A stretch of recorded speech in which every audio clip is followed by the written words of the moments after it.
Okay, so people are hoarding the hand sanitizer. We're looking at you, Purell guy, and by now you're probably running pretty low.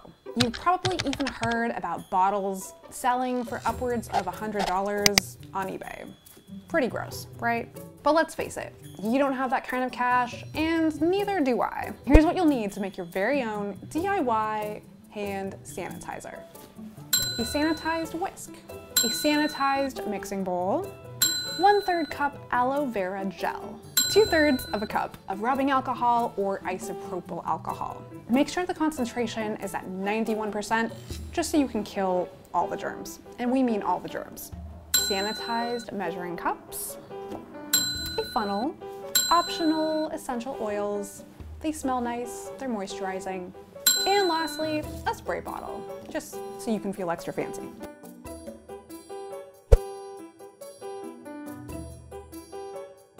All you do, wait for it, is just mix everything together.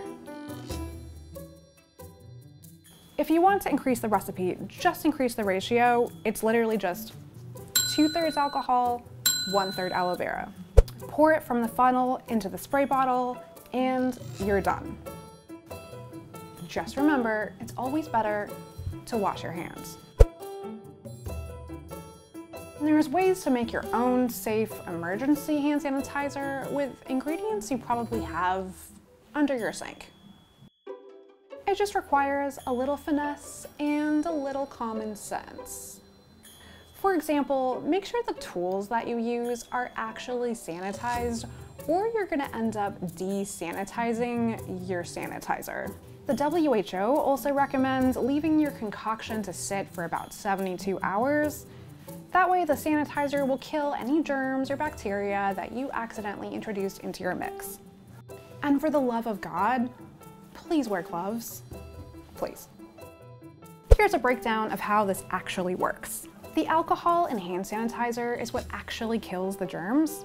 The CDC recommends that alcohol potency be at least 60%, but we're gonna go with 91% because there's coronavirus.